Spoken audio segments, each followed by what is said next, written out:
En México, la interrupción del embarazo se paga con cárcel. De acuerdo con el informe Maternidad o Castigo, elaborado por el Grupo de Información en Reproducción Elegida, entre 2007 y 2016, 4.246 personas fueron denunciadas por aborto en el país, es decir, al menos una diaria. La violación es la única causa de interrupción legal del embarazo en todo el país, y solo una de las 32 entidades que integran la República Mexicana permite, desde hace 11 años, la interrupción hasta la 12ª semana de gestación, la Ciudad de México. Las diferencias con el resto de los estados son abismales. 24 estados recogen como causa el riesgo de muerte para la madre, 16 alteraciones genéticas graves, otros 15 contemplan el riesgo a la salud y la inseminación artificial no consentida, y solo 2 aceptan razones socioeconómicas. ¿Cómo asegurar el acceso a la interrupción del embarazo de forma legal y segura para todas las mujeres? Hoy, en Diálogos en Confianza, reflexionemos sobre la criminalización ante la interrupción del embarazo. Hola, ¿qué tal? Sean bienvenidas, bienvenidos. Qué bueno que están con nosotros aquí en Diálogos en Confianza. El tema de hoy, sin duda, muy, pero muy delicado, porque la verdad es que se sigue criminalizando a las mujeres, aunque sea por sospecha. Ya dijeron ustedes por aborto, que eso ya de por sí es grave que se les acuse. Pero, y que decían ahorita en la introducción, que bueno, por violación es legal en prácticamente todos los estados, pues yo veo que luego ni así, y aunque sean muy menores de edad, eso es todavía más trágico. Pero recordando el famoso haiga sido como haiga sido, la mayoría de las veces llega una mujer, por ejemplo, con una hemorragia, inmediatamente hablan a las fuerzas policiales y va detenida la mujer. ¿Cuántas mujeres inocentes están detenidas por ello? Y además por no poder ejercer sus derechos sexuales. En fin, hoy vamos a discutir de todo esto y de cuál es la triste realidad de nuestro país. Y tenemos un super panel para ello, ya estamos listos. Nos acompaña también nuestras intérpretes en lengua de señas mexicana, Fabiola Ruiz e Istiel Caneda. Muchas gracias, chicas. Y claro, nos pueden seguir tanto por el Facebook Live como los que se lo tuvieran que perder ahorita por el asunto del horario, al rato en YouTube. Pero adelante, mi querida Sandra, bienvenida. Así es, Fer, muy buenos días, gracias. Pues aquí ya los estoy leyendo. Recuerden que tenemos nuestra transmisión en Facebook Live. A partir de este momento estamos completamente en vivo también por esta red social. Nos pueden mandar también un tweet, nos puede llamar vía telefónica, así que tenemos muchas formas de contactarnos para que no se pierda la posibilidad de participar en el tema. Queremos escuchar sus opiniones, pues que son las que enriquecen el programa. También, por supuesto, sus testimonios. Y bueno, pues ahí todos los programas se quedan en la red, tanto en Facebook como más adelante en YouTube, para que los pueda consultar, como decías, Fer, con la fecha del día o el título del programa que les interese. Gracias, mi Sandra. Y sobre todo necesitamos su participación. Cuéntenos sus experiencias, su opinión, su postura al respecto. ¿Y qué les parece que vamos a ver esta cápsula de cómo criminalizan a las mujeres? Es un video de nuestras amigas de Gire y ahorita ya entramos en materia. Vamos a verlo.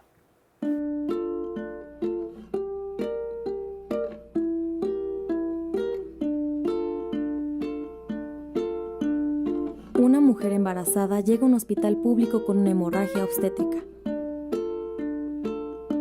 El personal de salud sospecha que ella ha provocado un aborto y la interrogan.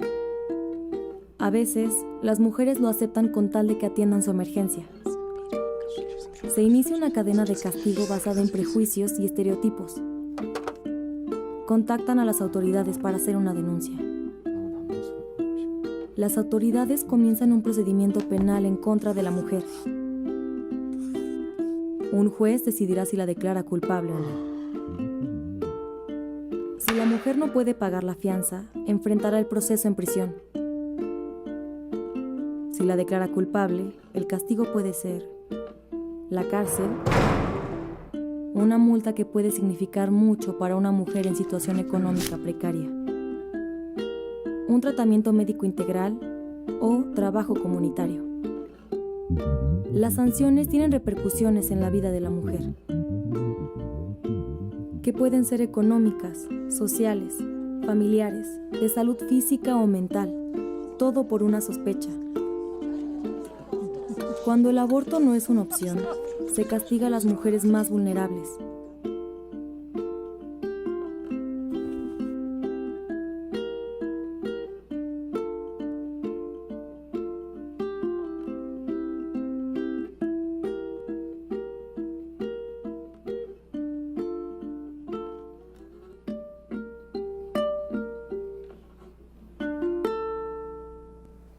Claro y contundente. Ya, ¿qué más explicaciones queremos, no? Bueno, voy a presentarles aquí a nuestro panel. Isabel Fulda, coordinadora de investigación del Grupo de Información en Reproducción Elegida Gire. Gracias por estar aquí. Gracias. Sofía Garduño, coordinadora operativa del Fondo de Aborto para la Justicia Social. María, que quiere decir Mujeres, Aborto, Reproducción, Información y Acompañamiento. O sea, Fondo, María, muchas gracias. Gracias. Claudia Martínez López, médica ginecobstetra, especialista en salud sexual y reproductiva de IPAS México. Gracias. Julia Escalante de Aro, feminista, activista y abogada, integrante del Comité de América Latina y el Caribe para la Defensa de los Derechos Humanos de las Mujeres, CLADEN México. Gracias. Y es especialista en derechos sexuales y reproductivos, además de que durante 16 años ha hecho trabajo de promoción del acceso al aborto seguro en México y Latinoamérica. ¡Ay, no más! Algo le sabe. Ya se han tropezado con todas las piedras que se pueden uno tropezar y dar frentazos. Oigan, a ver, aunque nos quedó bastante claro con esta producción de Gire, ¿qué significa criminalizar a las mujeres que interrumpen el embarazo? Ahora, a nivel consecuencias, ¿les parece? Expliquémoslo. ¿Qué pasa? No solo con ellas, sino con todo lo que irradia familia y demás. ¿Quién le quiere entrar? Adelante. Mira, me gustaría comenzar con que la criminalización no solamente es legal, no solamente es penal, como lo vimos en el video.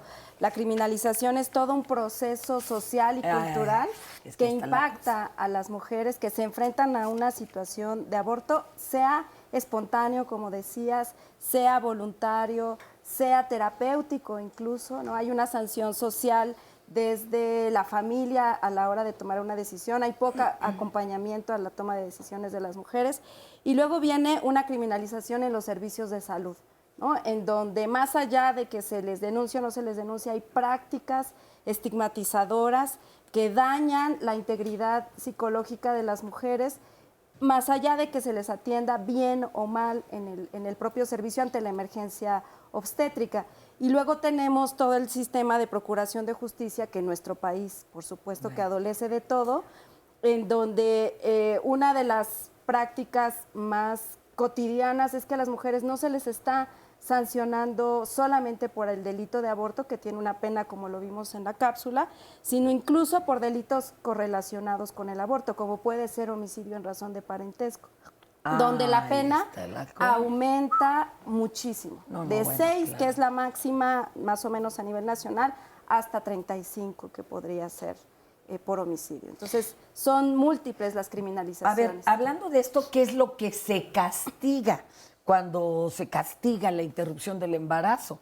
A ver, vamos a todos a enfocarnos en esto. ¿Cuál es el problema o cuál es el asunto? Pues yo coincido totalmente con Julia, la criminalización tiene muchas dimensiones, ¿no? Y la más visible es una mujer que acaba en prisión, pero obviamente que esto impacta también el hecho mismo de que el aborto sea un delito y no un servicio de salud, impacta en las familias, en los servicios de salud, en las mujeres.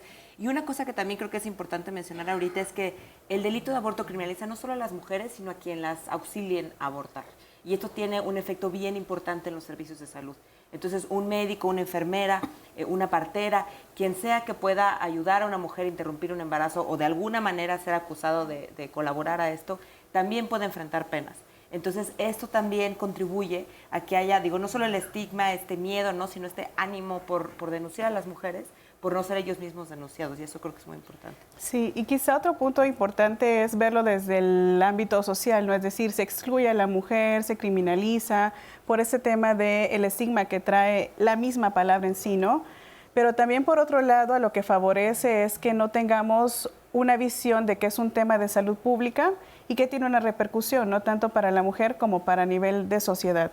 Con esto me refiero que el hecho de que se piense de que el aborto es algo malo, da pie a que no se tomen medidas de salud pública que puedan garantizar servicios seguros, ¿no? Cuando hacemos una comparación de en qué países está legalizado versus los que no, cuántas mujeres podrían morir cuando sí está legalizado a cuando no, y por ejemplo también el tema de ir erradicando estas ideas de que los procedimientos son inseguros, que son peligrosos, que tienes alguna consecuencia con tu fertilidad, que puedes terminar con alguna hemorragia, etcétera, cuando actualmente tenemos suficiente evidencia que nos dice, ¿no?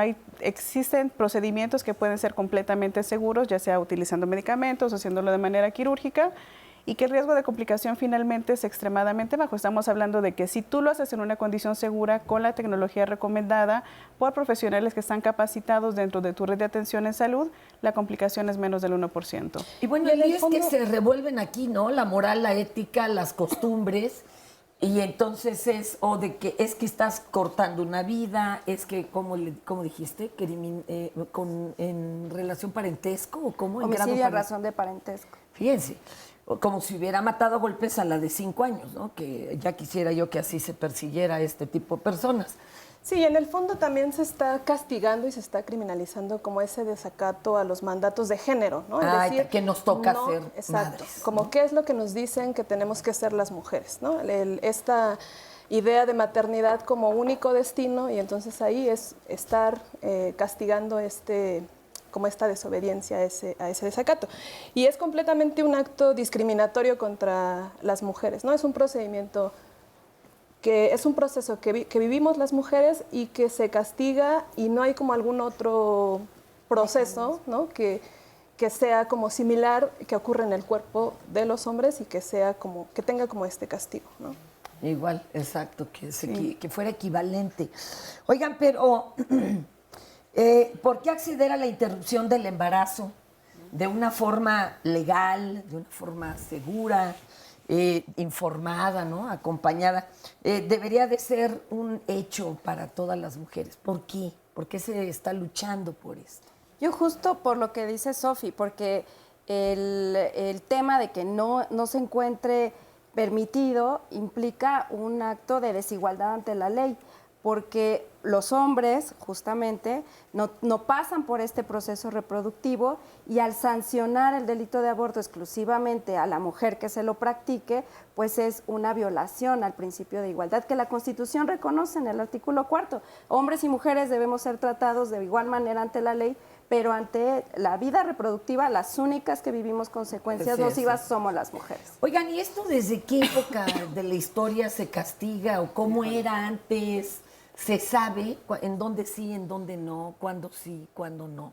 Mira, las culturas prehispánicas no castigaban el aborto, por ejemplo, ¿no? Porque es una práctica natural, normal en la vida de cualquier mujer. Hay muchas mujeres que tienen abortos espontáneos y a veces son imperceptibles, a veces sí pasan por un proceso, pero no había este castigo. En realidad el castigo comenzó a darse en nuestro país a partir de la conquista y a partir también del Código Napoleónico, que es todo absolutamente misógino, ¿no? De ahí nos viene estas leyes también que son sumamente discriminatorias en varias cosas, ¿no? Pero en el caso de la reproducción... En el tema que nos atañe, aquí. Sí.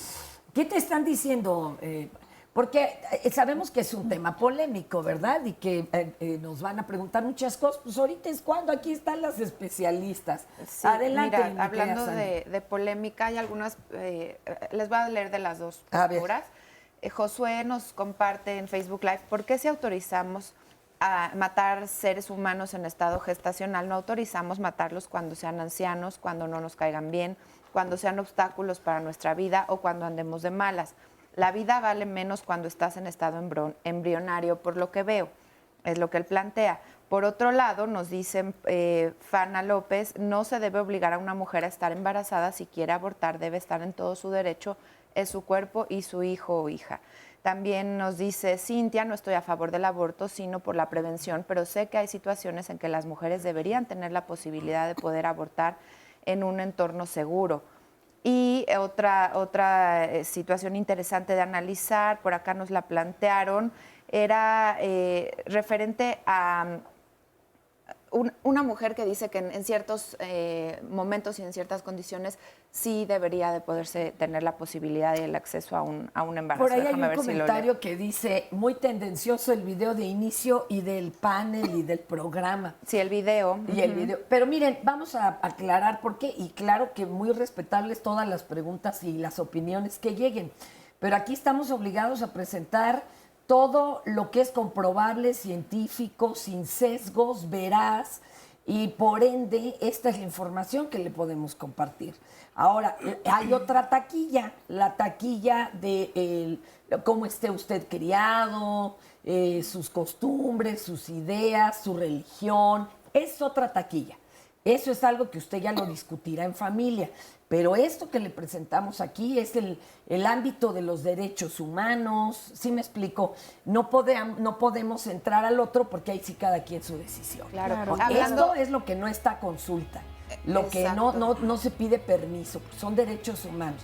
Lo otro sí ya es cuestión personal. Justamente hablando de derechos, ya encontré el comentario que se me había perdido. Dice, tengo hijos y ser madre fue una decisión personal. Del mismo modo, abortar es un derecho, no a las maternidades forzadas. Ahí más o menos lo que nos van diciendo. Bueno, vayan ustedes opinando. Yo aquí, además, háganles las preguntas que deseen a nuestras panelistas. Ellas tienen toda la experiencia, para que además vayamos conociendo una realidad que muchas veces no queremos ver. ¿Cómo le hacemos? Pues como avestruces.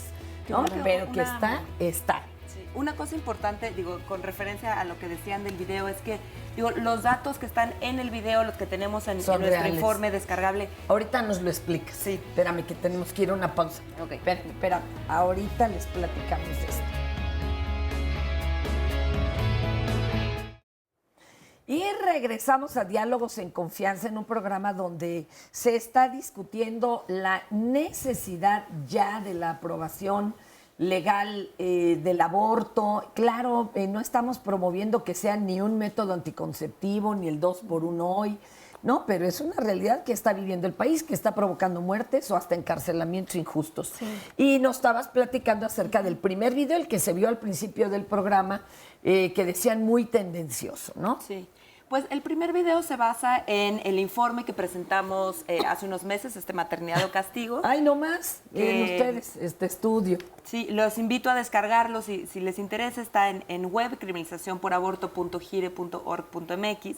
Y sí, como decías, Fernanda, habrá ciertas cosas que entran entre las opiniones políticas de las personas y obviamente tenemos diferencias importantes con respecto al aborto, pero hay otras cosas que son datos y son datos objetivos, y los que proporcionamos, digo, que aparecen en el video pero que salen del informe, son datos públicos, todos ellos. Los obtuvimos vía estadísticas, solicitudes de acceso a la información, o sea, la cantidad de mujeres que son denunciadas, criminalizadas, que acaban en prisión, los patrones que vimos en los servicios de salud. Esto no está sujeto a discusión, esto es algo que pasa, ¿no? Sí. Y la gente que está en contra del aborto legal y seguro estará en contra por sus razones, pero esta es una realidad que existe en el país y que hay que aceptar que no es ficción, ¿no? La estamos claro. Sí. Y fíjense, la verdad es que en Diálogos en Confianza siempre nos hemos preocupado por sensibilizar a la audiencia sobre problemáticas, por ejemplo, el embarazo en adolescentes, que eso es ahorita la pandemia, ¿no? Sobre todo porque la mayoría de las veces es resultado del abuso sexual. Y bueno, en general también del abuso sexual, de la violencia sexual ejercida hacia las mujeres, destacando la necesidad de promover el ejercicio de una sexualidad responsable. Y entonces, aunado a este objetivo, Canal 11, con el apoyo de la Secretaría de Educación Pública, realizó la serie titulada Niñas Promedio, basada en hechos reales, y la cual pone en evidencia algunas de las causas de embarazos a edad temprana. Tiene como propósito concientizar a jóvenes, a padres de familia, madres y autoridades escolares sobre la importancia de mantener lazos estables de afecto y comunicación Esta serie, Niñas Promedio, que ojalá la hayan podido ver, muestra de manera realista, de manera profunda, directa, intensa, personajes complejos, alejados de estereotipos, desenvueltos en relaciones familiares en conflicto, ausencia, abandono, poca comunicación. Y con esta serie, Canal 11 reitera su compromiso de generar contenidos que promuevan en los jóvenes una vida sexual informada y saludable. Así que estén pendientes porque próximamente se va a volver a transmitir Niñas Promedio, que mucha falta nos hace, sobre todo pasen la voz, pónganlo a sus hijas, por favor. Y ahorita les voy a presentar un material súper importante que es la norma 046. ¿Han oído hablar de la NOM 046? Pues imagínense, el pasado 24 de marzo de este año ya se cumplieron 2 años de haberse eliminado en la NOM 046 los requisitos de presentar una denuncia y obtener una autorización por parte de una autoridad competente para acceder al aborto en caso de una violación. O sea, antes, aunque fueras una chiquilla, tenías que ir a levantar la denuncia con toda la revictimización que esto ocasionaba y demás. Ya no, pero pongan atención. Hola, tú no me conoces, pero mi historia seguro te suena familiar. Si quieres que te lo diga en estadísticas, para que no te incomodes. En México, 8 de cada 10 personas que sufren violencia sexual son mujeres. De ellas, 4 son menores de 15 años. Yo soy Ana. Tengo 14 años. Fui violada por el esposo de mi mamá y quedé embarazada. Soy una persona, no una estadística. No quiero poner una denuncia porque tengo miedo de que no me crean, porque me da miedo meter a la cárcel al esposo de mi mamá. En 2009, la Secretaría de Salud expidió la norma oficial NOM 046 para atender las consecuencias que la violencia sexual tiene en la salud de las mujeres. La NOM 046 suena como algo lejano, pero es la tabla de salvación de niñas, adolescentes y mujeres como yo. La norma rige en todo México. Si prestas servicios de salud públicos o privados, o si eres autoridad ministerial o judicial, lo que te voy a contar sobre la modificación que se hizo a la NOM 046 en marzo de 2016 es de tu interés. Así sabrás qué debes y puedes hacer al atender a víctimas de violencia sexual. Entre los cambios hechos a la norma, hay 5 puntos importantes a destacar. 1. Las mujeres y adolescentes como yo pueden solicitar el servicio bajo protesta de decir verdad que su embarazo es producto de una violación. Así se evitará que yo y las personas como yo suframos el ser cuestionadas, maltratadas y hasta humilladas por lo que nos pasó. 2. Las adolescentes mayores de 12 años podrán solicitar la interrupción del embarazo en caso de violación, sin requerir el consentimiento de padre, madre o tutor legal. Esto es un gran avance, considerando que, como a mí, 60% de los casos de violencia sexual lo cometen personas cercanas a la víctima. 3. El personal de salud que participe en el procedimiento no está obligado a verificar mi dicho o el de cualquier otra mujer y debe actuar de buena fe. No te vas a meter en problemas por atender nuestra salud. 4. Se respetará la objeción de conciencia del personal de salud encargado del procedimiento, pero las instituciones públicas deberán contar con personal capacitado, no objetor de conciencia. 5. Si al momento de la solicitud del servicio no hay personal capacitado y no objetor de conciencia, la institución deberá referirnos de inmediato a una unidad de salud donde sí lo haya. No es un favor, es un derecho. Recuerda, si sufriste una violación sexual, puedes denunciar, pero no es requisito para que te presten el servicio de interrupción del embarazo. No estás obligada a denunciar ante el Ministerio Público. El personal de salud no debe poner en duda tu testimonio. Solo con tu palabra es suficiente. No estás sola. No fue tu culpa. Y tienes derechos. Cuenta con nosotros para ayudarte a defenderlos. GIRE, Grupo de Información en Reproducción Elegida. Pues es un avance. A ver, por favor, explíquenlo con peras y manzanas, este gran paso, este gran avance a donde ni siquiera tengas que esperar el consentimiento de tus padres o tutores, porque como ellos son los principales agresores normalmente, adelante, adelante. Mira, 16 años luchando, mi amor, adelante. Yo quería decir que el aborto es legal en todo el país. O sea, también creo que está mucho en la fantasía de nuestras cabezas. De que es ilegal. Que es ilegal, pero no, el aborto es legal en todo el país, es legal por violación en todo el país y hay distintas otras razones por las que también es legal. Y una de las cosas que nos enfrentamos es que ni siquiera esas razones que están consideradas en la ley se toman en cuenta. Por ejemplo, el caso de que una mujer esté en riesgo su vida en caso de continuar el embarazo, que son los abortos terapéuticos. Entonces, bueno, empezando porque esas no se respetan, pero de que es legal, es legal. Lo que la norma establece son derribar barreras que históricamente han impedido que las mujeres accedan al aborto seguro en los servicios públicos, particularmente en la causal en la que estamos completamente en consenso, que es en casos de violación.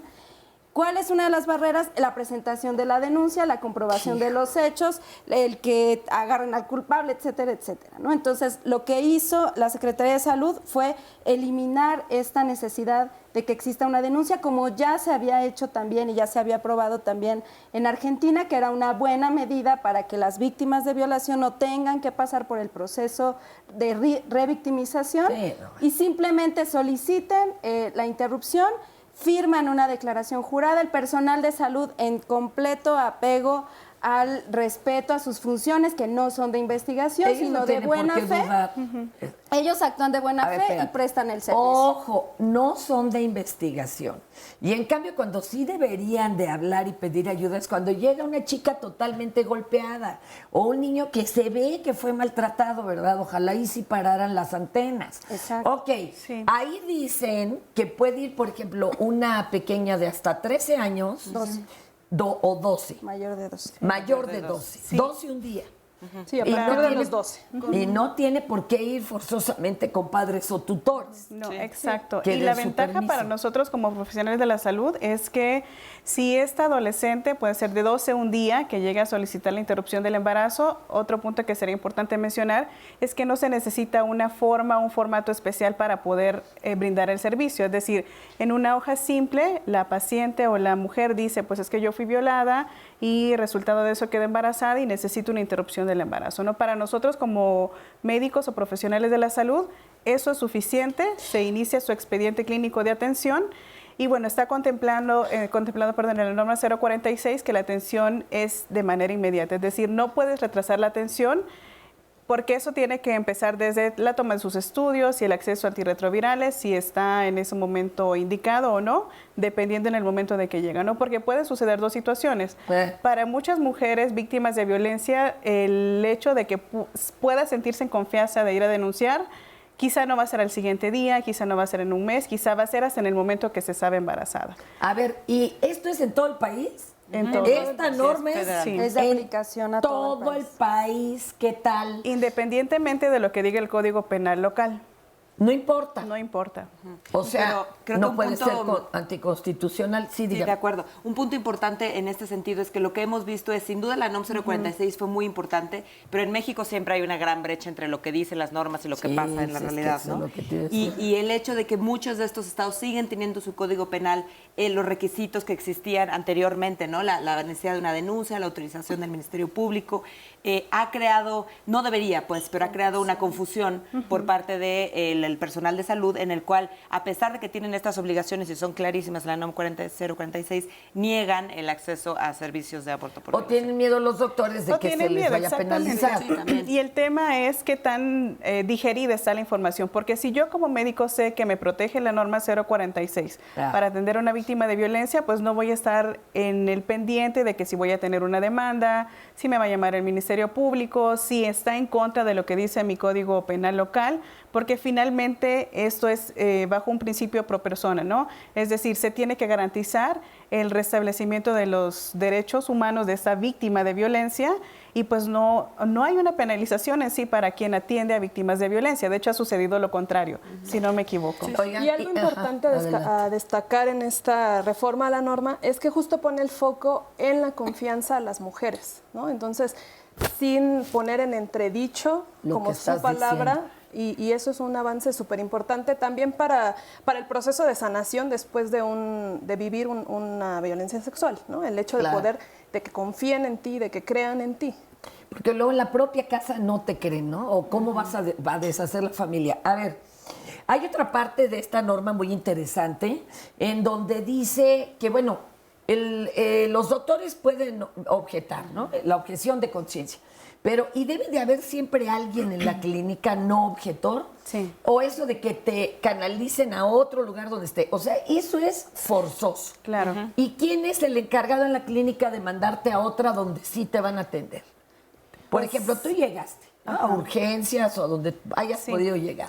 Quizá un punto importante que hay que resaltar es que el hospital o el sitio no se puede declarar objetor de conciencia, porque si hemos escuchado, no es institucional, pero sí hemos escuchado algunas instituciones u hospitales que dice aquí no atendemos víctimas de violencia porque no nos gusta, porque no estamos a favor, porque no nos importan los derechos.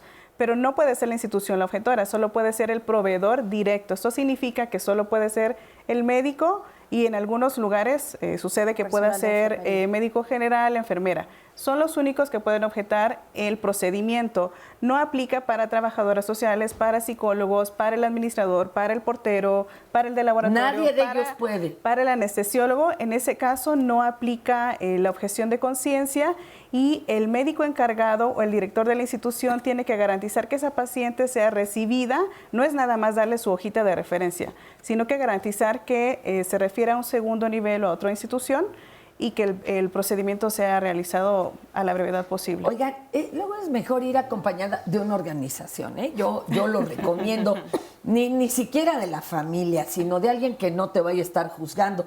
Y otra, ¿por qué es importante velar por el derecho de las niñas a no tener que llevar a término un embarazo no deseado o efecto de una violación? ¿Qué consecuencias puede tener en todos los niveles el obligarla a hacerlo? Porque lo hemos visto. Hay estados donde ya se había cumplido con todas las barbaridades que antes pedían y aún así obligaban a las niñas. ¿Qué puede suceder? Perdón, tú también aquí. Sumando a esto, ¿qué puede suceder es una pregunta que estás haciendo y la sumo con el comentario de Carmen Flores que dice, como mujer estoy en contra del aborto como método de planificación familiar. Es que no es un método. Pero como médico estoy totalmente de acuerdo en que sea un servicio de salud seguro. Ya me tocó ver en varias ocasiones cómo llegaban niñas o jovencitas entre 12 y 16 años a las cuales su mamá les había inducido de forma insegura y casera el aborto, poniendo en riesgo su salud. Imagínese. Es muy triste ver cómo son criminalizadas tanto por el personal de salud como por los otros pacientes. Esto que dice, tal vez Fer tiene también que ver con este miedo a que alguien se entere, hagámoslo aquí en casa, cómo te voy a llevar. Entonces caen en riesgo también las niñas y las familias. Y es el mismo estigma, ¿no? Porque finalmente la necesidad existe en todas las mujeres que estamos en etapa reproductiva, ya sea inducido, ya sea que sea espontáneo. Y quizá, retomando tu comentario, creo que hay dos cosas, ¿no? En el tema de las adolescentes, uno, hay una investigación que también hizo la organización que se llama Violencia en las Niñas Menores de Edad, y precisamente de los datos que se recopilaron acá es que en un periodo, ¿no? de 2010 a 2016, de las niñas que tenían de 10 a 14 años, el corresponsable de esos embarazos tenía entre 18 hasta 78 años. Es decir, que es una relación de disparidad, de coerción, ¿no? El hecho de que no puedan tomar una libre decisión, si es bueno no embarazarse o el hecho de decidir sobre utilizar algún método anticonceptivo. Eso por un lado. Y la otra es lo que tú decías, ¿cuál es la complicación que tienen estas niñas? A ver, doctora, a nivel de todo, fisiológico, todo. Claro. Recordando que la salud no es la mera ausencia de una patología, una condición física, sino que es social y mental también, ¿no? está completamente demostrado que las menores de 20 años tienen mayor riesgo a que te dé un trastorno hipertensivo, es decir, la preeclampsia, que convulsiones en el embarazo, que te dé una hemorragia durante el trabajo de parto o en el posparto, que te infectes y que esta infección puede ser tan severa que termines incluso con que te quiten tu matriz, ¿no? Y una infertilidad futura. Y bueno, el hecho de que tengan partos inmaduros, es decir, es una infinidad de complicaciones y un daño potencial a la salud de las adolescentes. Se habla de hasta propensión a cáncer, ¿no? En edades más adelante. Bueno, ahorita regresamos. Hay muchos comentarios. Ahorita vamos con ellos.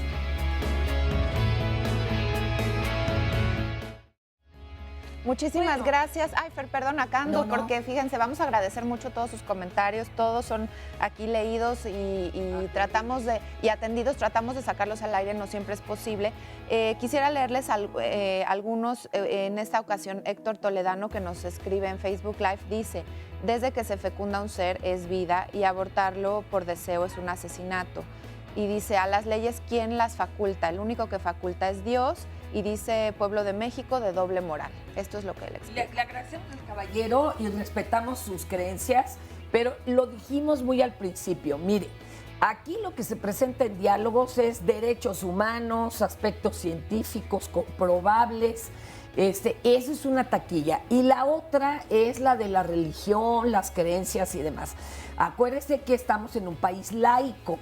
Entonces, el país debe velar por esto otro, por los derechos humanos, más allá de las creencias de cada quien. Y ya cada quien en lo personal pues tomará sus decisiones según su religión, su entorno, su familia. Eso ya es otro asunto.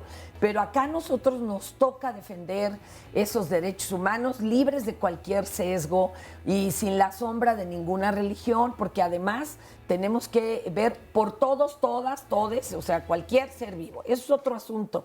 Entonces, mire, yo lo invito, y a todos los demás que están con nosotros, a que vean esta campaña. Es una campaña de Gire, gracias a Gire, porque nos ha prestado tantos materiales hoy tan interesantes. Y tiene por objetivo dar visibilidad a un grave problema social y de salud pública que predomina en toda América Latina, así como evidenciar las carencias jurídicas, los obstáculos que han dejado en un estado de desprotección absoluta a las niñas latinoamericanas. Y esta campaña es un llamado a la sociedad, pero sobre todo a los gobiernos de América Latina, para que cumplan su obligación y todo lo que han firmado y dicho y demás, para que se haga realidad de garantizar la protección de los derechos de nuestras niñas. Por favor, observen esto y entiendan que es la realidad, no es una invención. Vamos a ver.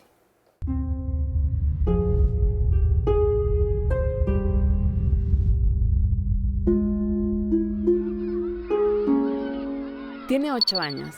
Es una niña alegre y le gusta mucho ir a la escuela. Su materia favorita es matemáticas y su juguete más querido es Tomás, un perrito de peluche. Los padres de Lucía trabajan todo el día y algunas tardes Lucía se queda un rato más en la escuela ayudando a su profesor. Lucía acaba de cumplir 9 años. Ha perdido interés en la escuela y se ha vuelto muy tímida. Ahora solo quiere hablar con el perrito Tomás. Lucía le ha dicho a su mamá que quiere cambiar de escuela. Ella solo ha respondido: ¿Estás loca, Lucía? Lucía siente su cuerpo extraño. Su madre la lleva al médico y se enteran que tiene 15 semanas de embarazo. Lucía solo quiere llorar y abrazar al perrito Tomás. No entiende qué sucede. Solo sabe que no volverá a la escuela. Lucía, como miles de niñas en América Latina, fue violentada sexualmente de manera sistemática por una persona cercana a ella, su profesor de matemáticas. Lucía se verá obligada a continuar el embarazo y abandonar su vida de niña. Lucía será madre cuando esté a punto de cumplir 10 años, aun cuando eso implique serios riesgos a su salud física y mental. Abandonará definitivamente sus estudios para aprender a ser madre. Tendrá que trabajar en actividades muy mal remuneradas, por lo que preservará el círculo de pobreza en el que nació. Lucía extraña su vida de antes. Hoy ya no hay tiempo para abrazar al perrito Tomás. Cada año, miles de niñas son violadas y obligadas a ser madres sin que el Estado intervenga para proteger sus derechos. Lucía y todas esas miles de niñas tienen derecho a un mejor futuro, porque deben ser niñas, no madres.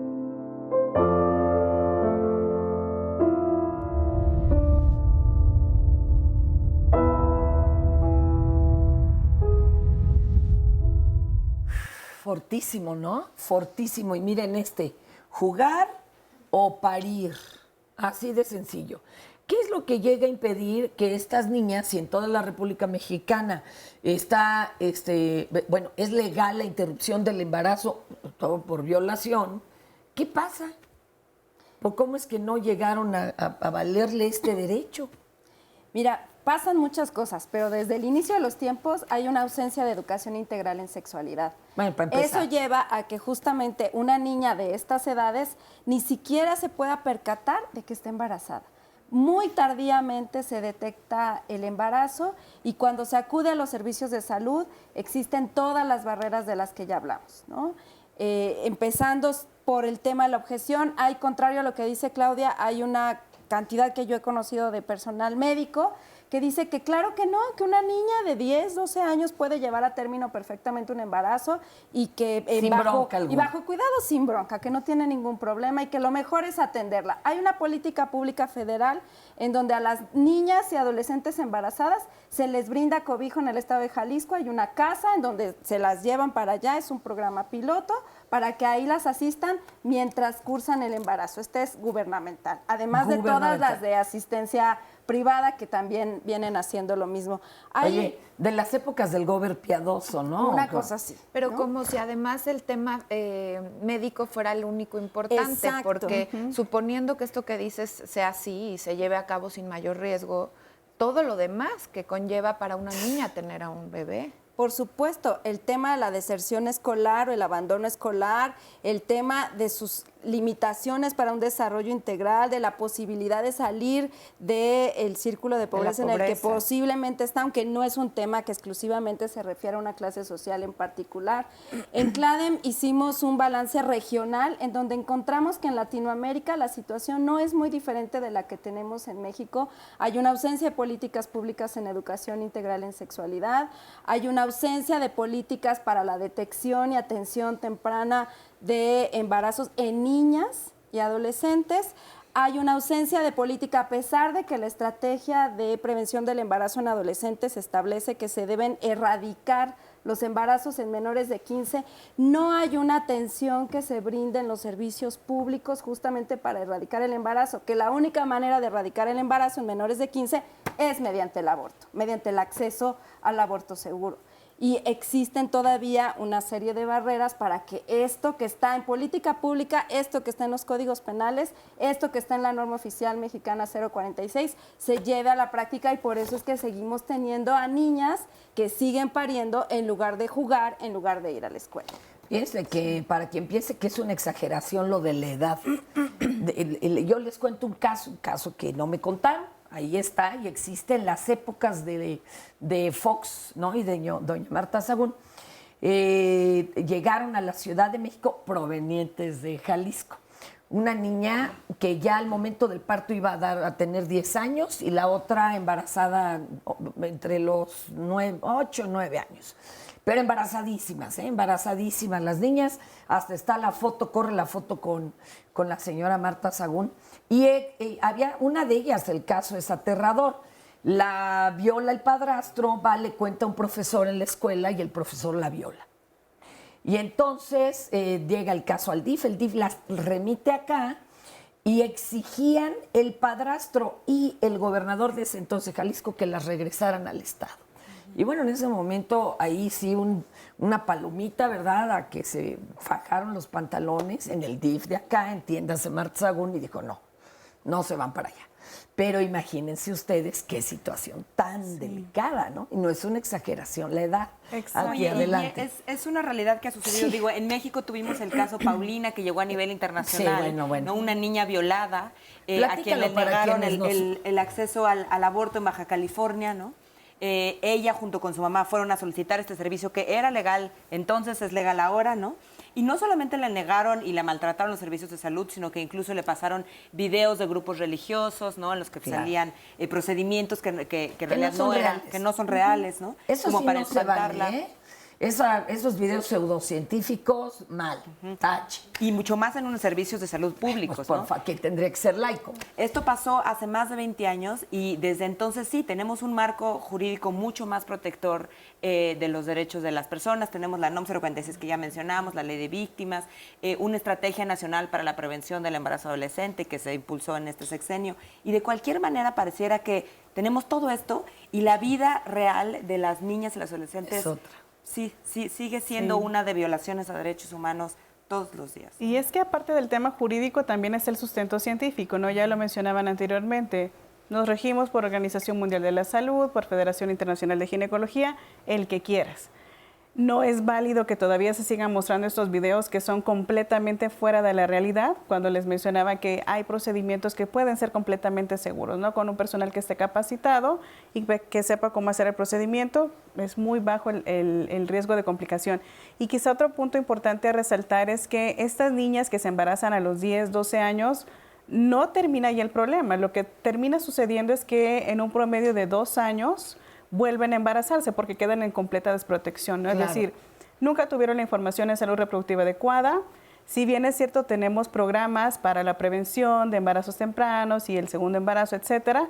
Cuando llegas a algunos servicios de salud, sí, no está del módulo amigable para el adolescente, pero a veces no hay recurso para que tengan ni el personal capacitado, ni el horario disponible para que puedan atender a los adolescentes, ni los recursos. Ni menos los anticonceptivos. Una chava puede ir, una niña de 13 años ya puede ir sin acompañamiento de ningún mayor a pedir que se le coloque un método anticonceptivo de largo plazo, ¿eh? Y no tiene que ir ni la mamá, ni la tía, ni nadie. Pero desde los 10, desde los 10. La norma para adolescentes Pero que establece. estén bien informados todos los que prestan estos servicios, porque aquí tenemos es que una ahí está el llamada problema. anónima que dice, trabajo en el Hospital de la Mujer y van muchas jovencitas que piden el servicio de interrupción del embarazo, pero no las atendemos porque no estamos inscritos al ILE, que es Interrupción Legal del Embarazo, pero ahora escucho que hablan sobre la norma 46, por lo que ha surgido la duda, aunque no estemos inscritos al ILE, ¿podemos realizar la interrupción gracias a esa norma o sí tenemos que estar a fuerza inscritos? A ver, oigan, qué eso es nos buena. aclaren. Esa es una confusión que ha existido desde que se aprobó hace 11 años la reforma al Código Penal, porque los hospitales federales, por razones meramente políticas, se han negado a dar acceso a los servicios de interrupción del embarazo, aunque el Código Penal es de aplicación territorial, o sea, para todo el Distrito Federal en ese momento, y todos los hospitales que están dentro de este territorio tienen el deber de cumplir con eso que está establecido en el Código Penal. Y entonces, el Hospital de la Mujer, que es un hospital federal, tiene la misma obligación para prestar servicios de interrupción legal del embarazo sin necesidad de inscribirse a ninguna cosa, y además está obligado por la norma 046 también a atender todos los casos de violencia sexual, familiar y contra las mujeres que les lleguen a los servicios. Y también es importante decir que, bueno, en la Ciudad de México está la causal de interrupción hasta las 12 semanas, pero hay otras causales. Entonces, muchas veces en los servicios, cuando las mujeres pasan el plazo de las 12 semanas, en algunas ocasiones entran en alguna de las otras causales y también se tendría que dar la atención por ese lado y no negar el servicio. Aunque se pasara de las 12 ¿Cuáles semanas. serían un ejemplo de estas Violaciones de salud. Sí, Bien, por ejemplo. a ver, violación solo es hasta las 12 semanas. No, violación no tiene plazo. Ok. Violación no 2. tiene plazo. Cuestiones de salud. Razones de salud no tiene Que plazo. peligra la vida de Podría la ser mujer, una ¿no? adolescente o una niña de 11 años que quedó embarazada. Pon tú que su pareja o su novia haya sido ella de 11 y su pareja de 13. Es una causal que puede entrar por razón salud, porque tiene potencial, bueno, un máximo potencial de poderse complicar, tanto su salud mental, física como psicológica. Incluso en la Ciudad de México ni siquiera nos lleva al riesgo de que se pueda... Habla de afectación a la salud. Afectación. Entonces puede ser justamente una afectación biopsicosocial. ¿Y cuántas mujeres siguen muriendo o quedando en una situación muy delicada cuando se aplica, por ejemplo, un aborto clandestino?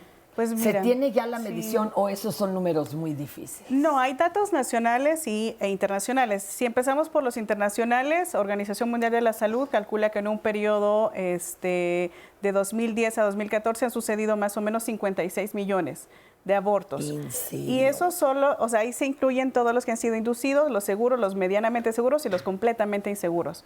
Prácticamente la mitad de estos han sido por situaciones completamente inseguras, es decir, se expone la salud de la mujer y la misma vida. Y cuando estamos hablando de países donde no está completamente legalizado o se hacen situaciones inseguras, la probabilidad o la tasa de letalidad puede ser entre 26 hasta 30 por cada 100,000 mujeres. Entonces, probablemente alguien puede decir, pues es que ese es un número muy bajo, ¿no? Claro. Pero para una persona, para una Son familia, vidas, para una como hija, para decía una en hermana. El video, somos personas, no somos personas, estadísticas. no números, exacto. Que una cosa bien importante es que sí se ha reducido la tasa de letalidad un poco por el acceso al misoprostol en el país.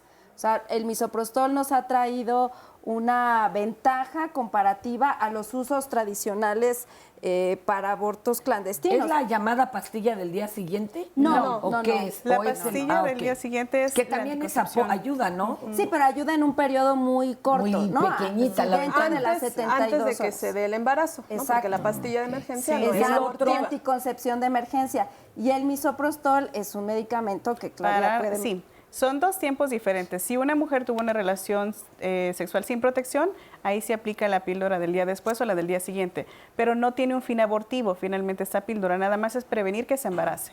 Y hay otras opciones también. Si quedó embarazada, una de las opciones es utilizar los medicamentos. Sí tenemos misoprostol disponible en México, de hecho la venta es libre puede en todo cualquier el mujer país. ir a comprar su medicamento. Y esto está basado en que Organización Mundial de la Salud precisamente dice que es un medicamento esencial para cuidar la salud de las mujeres. Eso significa que el Estado o el país tiene que garantizar el acceso a este tipo de medicamento.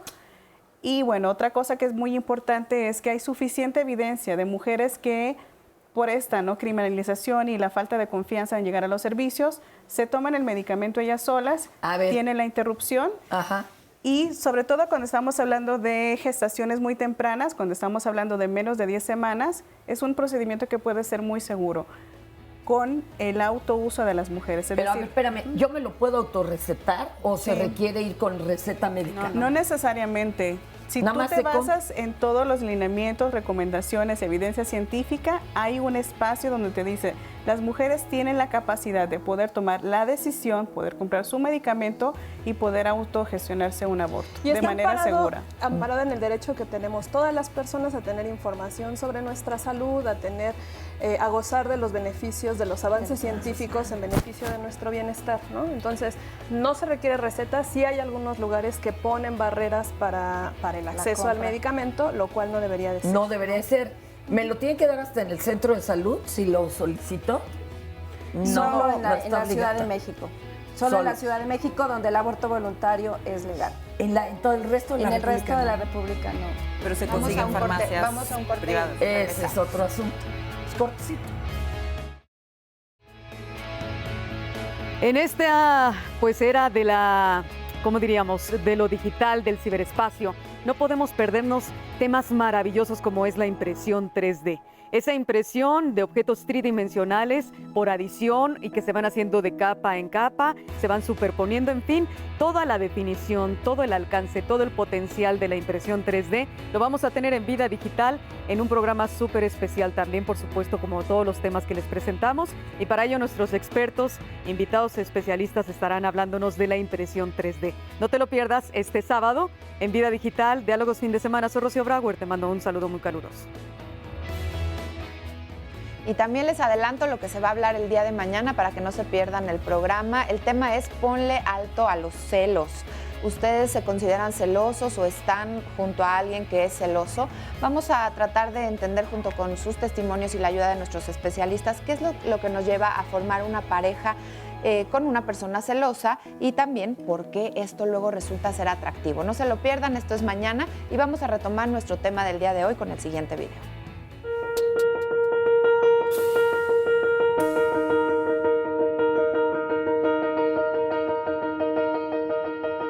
El acceso al aborto legal y seguro es esencial para el ejercicio de los derechos humanos de las mujeres. En México, aún se enfrentan a regulaciones restrictivas, obstáculos para el acceso y criminalización. Si bien la legislación en materia de aborto es diferente en cada entidad federativa, destaca la ausencia de la causal de riesgo para la salud en gran parte del territorio nacional. En particular, los códigos penales de solamente 14 entidades federativas consideran el riesgo para la salud de la mujer como causal de aborto. El aborto por violación está permitido en todo el país, pero en la realidad el acceso es limitado o nulo por las complicaciones que impiden a niñas y mujeres obtener la autorización para recibir la atención médica que requieren. Las niñas víctimas de violencia sexual son un grupo que enfrenta diferentes barreras para acceder a un aborto legal por violación, como plazos y requisitos de denuncia previa. Además, la criminalización de las niñas y mujeres por delito de aborto es una constante. Entra una mujer que era policía y me dice, ¿sabes qué? Te tenemos que llevar, traemos una orden de aprehensión en tu contra por el delito de aborto, y me llevan. Así como yo estaba sin cambiarme, sin nada, combate y todo, me llevan hasta lo que es la patrulla. Hilda fue liberada por falta de pruebas, después de haber sido denunciada por el personal de salud que la atendió. Sin embargo, 3 años después, fue aprehendida nuevamente y sentenciada a 1 año de prisión. Ya veníamos directo para acá, para la casa, cuando de repente yo volteo a ver hacia una tienda y veo que estaba un periódico. Y pues toda la plana, pues estaba yo ahí, y que una asesina. Gire acompañó a Hilda y a su familia en el proceso de apelar la sentencia ante el Supremo Tribunal de Justicia de San Luis Potosí, que meses después revocó su condena. Para evitar la criminalización de niñas y mujeres y proteger su vida, es fundamental modificar la legislación local y federal para ampliar las causales legales de aborto, en particular la causal salud, así como armonizar el marco jurídico secundario con lo que dicta la Ley General de Víctimas, para asegurar que el acceso al aborto por violación sea un servicio de urgencia. Por un México donde las niñas y mujeres sí vivan con justicia.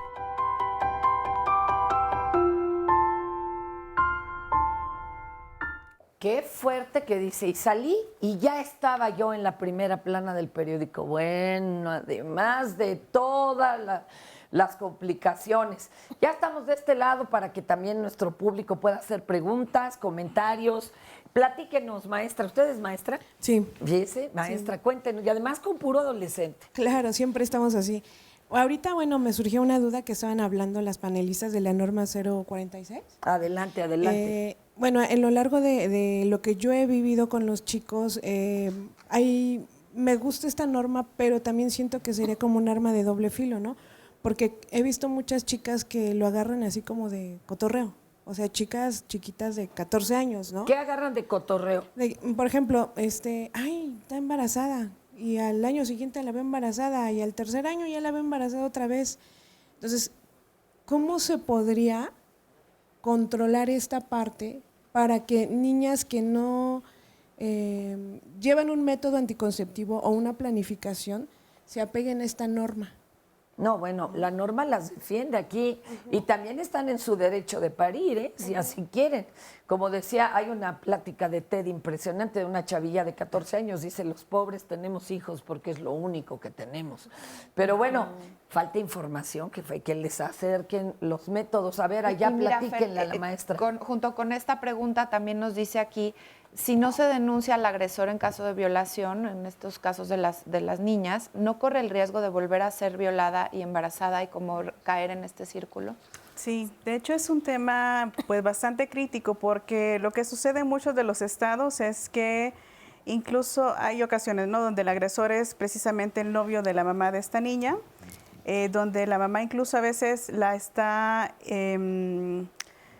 queriendo forzar a que no interrumpa el embarazo, y en el caso de que sí suceda, a veces no se hace la denuncia contra el agresor. Entonces lo que se pretendería o lo ideal sería que se cierre ese círculo de violencia, ¿no? Es decir, que esa niña ya no regrese con el agresor o con los potenciales agresores, pero digo, finalmente aquí una cuestión que también va de la mano con la modificación de la norma 046 es que usuaria es la que decide si decide o no hacer una denuncia ante el Ministerio Público. Es decir, esa libre decisión si ella quiere poner una demanda o no. ¿Tiene Pero que ir algo en que persona la niña? ¿Perdón? ¿Tiene que ir ella en persona o puede hacerlo una organización? Depende. Perdón, adelante.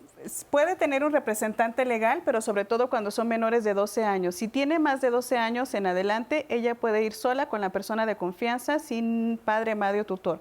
Sobre todo pensando en las menores de 12 años, donde el principal agresor suele ser alguien de la familia, ¿no? Entonces, pues no va a tener la confianza de decir, tú tío que me violentas, acompáñame a ponerte la denuncia contra ti, ¿no? Por ejemplo. Claro.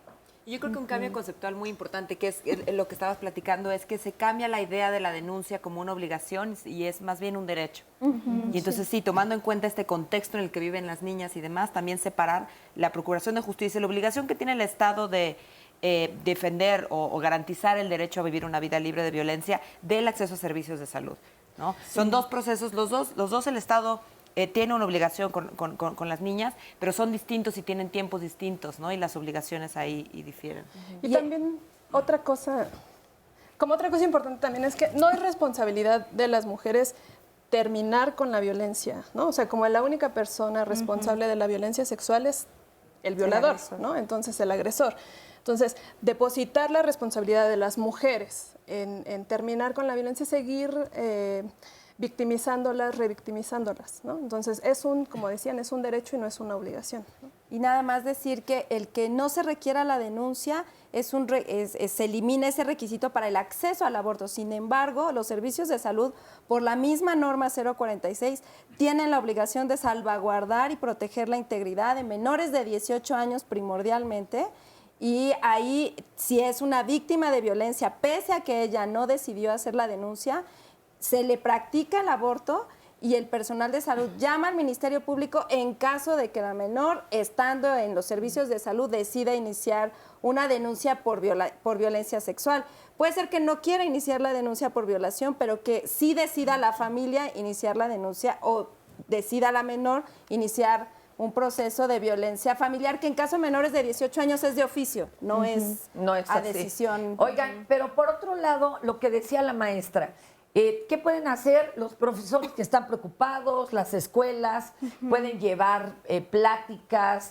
¿Qué pueden hacer para acercarle a los y las jóvenes información y hasta los métodos en caso necesario? Yo creo que una cosa importante en ese sentido, sí es cierto que a veces algunas adolescentes se embarazan de manera recurrente, ¿no? Entonces, en este sentido es importante saber qué hay detrás de estos embarazos, ¿no? Si no son deseados, entonces, ¿por qué está volviendo a suceder esto? Si es un caso de violencia sexual, entonces obviamente habría que atender eso. Pero si es un caso, por ejemplo, de falta de acceso a anticonceptivos o de falta de conocimiento de anticonceptivos, entonces, vía eso es la manera, ¿no? No responsabilizar a los jóvenes ni tacharlos de responsables, ¿no? Sino más bien entender cuáles son las razones que están llevando a esto. Entonces, por ejemplo, con respecto a los anticonceptivos, es interesante ver y terrible ver cómo en México se tiene mucho conocimiento sobre la existencia de anticonceptivos. Entonces les pregunta a los jóvenes, ¿sabes lo que son? Y el 98% dice que sí. Pero el conocimiento funcional de anticonceptivos ahí baja muchísimo, ¿no? Sí. Especialmente en jóvenes. Pueden saber que, digamos, existe el condón, pero pensar que se puede reciclar o usar varias veces. Sí, entonces, ahí hay una brecha importante que pues, la educación ahí es muy importante, ¿no? Sí, y es que lo que tenemos como estadística en salud, por ejemplo, ¿no? Te dice que sí, los adolescentes conocen sobre los métodos anticonceptivos, pero es muy difícil para ellos, tanto el nivel económico de poder pagar un anticonceptivo, una inyección, los parches, etcétera, ¿no? Es decir, es una cosa que está muy fuera de su alcance y pues lo que termina siendo más sencillo son los preservativos masculinos principalmente. Sí son los más baratos, sí son los más sencillos de conseguir en la farmacia, sí te protegen contra infecciones de transmisión sexual, pero finalmente no son los que tienen mayor eficacia.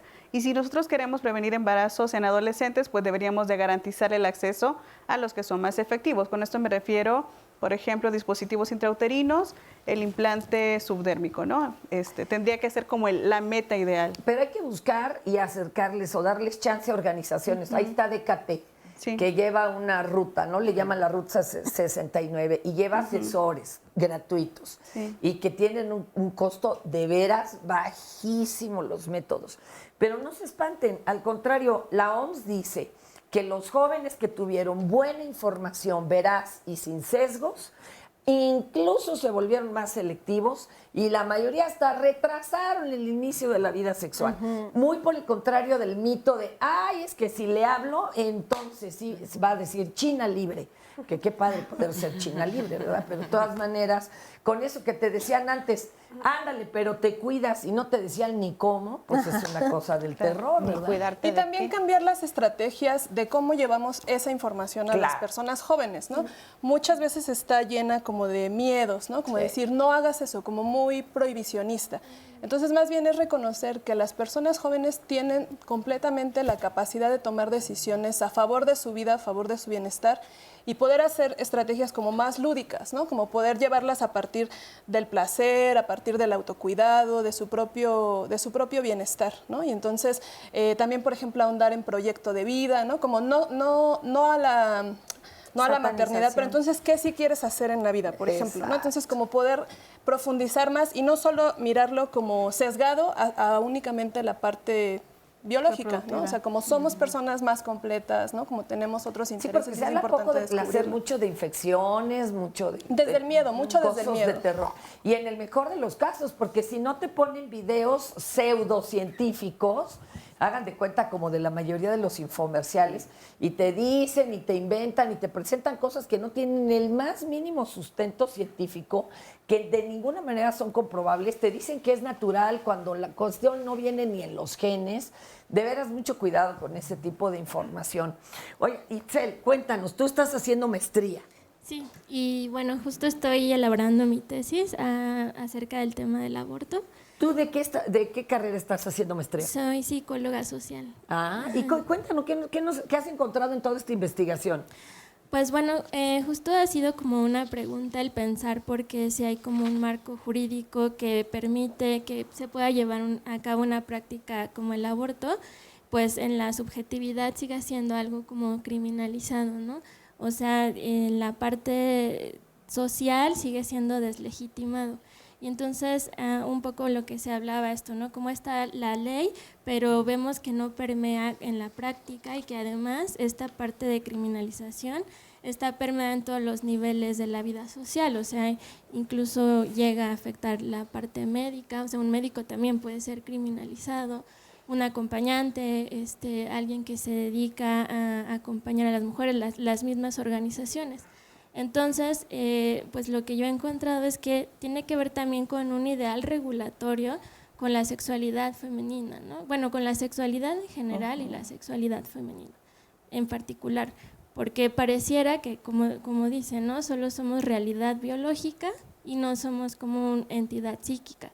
Y entonces, pues en esta entidad psíquica también estamos conformados por deseo, y el deseo tiene que ver con la sexualidad. Y bueno, pues ese deseo no solo va a ser como el desear reproducirnos, ¿no? Como pensaríamos. Nos han hecho creer que ese es nuestro más grande placer y desarrollo, pero eso tampoco está basado en nada científico, señores. Es un estereotipo que viene de miles de años para atrás. Sí tiene que ver con cuestiones ideológicas, pero también religiosas, que en ciertos momentos también lo religioso se convierte en lo político. ¿Qué ha pasado con tus asesores y asesoras de tesis? A ver, ¿se pusieron con los pelos de punta o le entraron con ganas? Ha sido muy interesante lo que ha sucedido en la academia, ¿no? Porque mi tema dentro del grupo de maestría pues, es un tema que siempre levantaba muchas pasiones. De hecho, pues mi asesor es hombre, lo cual también ha sido como... Algunas personas se lo han preguntado, ¿no? ¿Por qué siendo hombre? Pero me he encontrado que incluso dentro de la academia hay mucho estigma, ¿no? Claro. Y justo en el tema de la sexualidad y de un deber sexual. Entonces... Los títulos no quitan las telarañas en la cabeza, ¿eh? Claro. Eso te lo aseguro, porque uno trae su bagaje y su losa ¿no? de pípila, pero de puro prejuicio. Sí, entonces incluso pues dentro de las asesorías a veces me encuentro con cosas como, es que una adolescente, ¿cómo va a saber lo que quiere, no? Entonces ¿no? Sí, según exacto. ellos. Entonces, ya ahí empiezas a notar como estos ideales regulatorios, o por qué una mujer aborta varias veces. Es que no sabe lo que quiere, entonces desde ahí ya se empieza a asignar como de signo, con una connotación negativa incluso esta situación del aborto. Y pues lo que yo he encontrado es que el aborto es, tú lo mencionas, en un lugar como la academia, como como lo que sea, y entonces es un develador, así como que revela todo lo que hay como en esta estructura como social. Si jugáramos escrúpulos. Sí, de los valores, ¿no? O sea, los ideales que tenemos de familia, de sociedad, de pareja, de moral. Cuando te digan que un adolescente no sabe lo que quiere, dile probablemente, pues tiene 16 años, 14, pero sí sabe lo que no quiere. Exacto. Así que háganle caso. Compañero, Hola, ustedes... Roberto, platícame, tienes una pregunta para el panel, adelante. Sí, mi pregunta es así, súper sencilla, sobre las adolescentes, cuando empiezan a desarrollarse sexualmente, también existen embarazos como por promiscuidad en las adolescentes, y si la norma de la que hablaban, del 046, también puede ser utilizada por las jóvenes que tienen que entraron al embarazo. Hay que bajar aquí muchas dudas. Promiscuidad de las adolescentes. Ahorita venimos. Bueno, claro, de las. Con que la criminalización no solamente es legal, no solamente es penal, como lo vimos en el video. La criminalización es todo un proceso social y cultural donde más allá de que se les denuncie o no se les denuncie, hay prácticas estigmatizadoras que dañan la integridad psicológica de las mujeres. Puede ser homicidio en razón de parentesco, donde la pena aumenta muchísimo. De 6, que es la máxima más o menos a nivel nacional, hasta 35, que podría ser por homicidio. Que el delito de aborto criminaliza no solo a las mujeres, sino a quien las auxilien a abortar. El hecho de que se piense de que el aborto es algo malo da pie a que no se tomen medidas de salud pública que puedan garantizar servicios seguros, ¿no? Existen procedimientos que pueden ser completamente seguros, ya sea utilizando medicamentos o haciéndolo de manera quirúrgica. Y al sancionar el delito de aborto exclusivamente a la mujer que se lo practique, pues es una violación al principio de igualdad. No, el aborto es legal en todo el país, es legal por violación en todo el país, ¿no? Entonces, lo que hizo la Secretaría de Salud fue eliminar esta necesidad de que exista una denuncia. Perdón, en la norma 046, que la atención es de manera inmediata, es decir, no puedes retrasar la atención, que finalmente esto es bajo un principio pro persona, ¿no? Es decir, se tiene que garantizar el restablecimiento de los derechos humanos de esta víctima de violencia. Es que el hospital o el sitio no se puede declarar objetor de conciencia. No puede ser la institución la objetora, solo puede ser el proveedor directo. Esto significa que solo puede ser el médico y en algunos lugares sucede que pueda ser médico general, enfermera. De las niñas que tenían de 10 a 14 años, el corresponsable de esos embarazos tenía entre 18 hasta 78 años. El Fondo de Aborto para la Justicia Social María, María significa mujeres, aborto, reproducción, información y acompañamiento, surge el 28 de mayo del 2009 a partir de la legalización del aborto hasta la semana 12 en la Ciudad de México. Lo que hacemos es dar apoyo financiero, logístico y emocional a mujeres que no cuentan con los recursos disponibles para poder acceder a los servicios legales en la Ciudad de México. Si bien la ley fue un gran avance para los derechos y para la autonomía de las mujeres, se queda corta, ¿no? Porque finalmente solo es un poquito de todo el país, ¿no? Y la necesidad pues está en todas partes. Entonces surge con esa intención, lo que queremos es poder contribuir a que haya un contexto que mire el aborto como una opción válida frente a un embarazo que no es deseado, que no es viable continuar, y en ese sentido que se respete. Tenemos 3 objetivos. Uno es brindar este apoyo financiero, logístico y de información a las mujeres. Podemos cubrir transporte del interior de la República a la Ciudad de México, también transporte local, hospedaje cuando es necesario, Apoyamos programando las citas en los servicios tanto públicos como privados. En el caso de los servicios privados podemos cubrir el procedimiento ya sea de manera parcial o total dependiendo de cuáles sean las necesidades de las mujeres. Y también alimentación, medicamentos. Y también, bueno, no solamente es esa parte, sino que nos interesa que la experiencia se pueda vivir de manera acompañada, de manera digna, y para eso es que hacemos un acompañamiento emocional con las mujeres que apoyamos. Por otro lado, también movilizamos recursos, tanto recursos económicos como recursos humanos a favor del derecho a decidir de las mujeres en nuestro país. Y el tercer objetivo sería poder cambiar el contexto, el discurso que hay sobre aborto hacia uno que sea más, más luminoso, que pueda visibilizar las experiencias de las mujeres, la variedad de experiencias de las mujeres, ¿no? Porque no hay una sola experiencia, no hay un tipo de mujer que aborte, sino que podemos ser todas en cualquier momento de nuestra vida, ¿no? Si bien el Fondo María se encuentra en la Ciudad de México, apoyamos a mujeres de todo el país, y esto es en alianzas que hemos creado con otras organizaciones que se encuentran al interior de la República. Y bueno, pues las mujeres acuden a estas organizaciones, y estas organizaciones pues comparten, ¿no?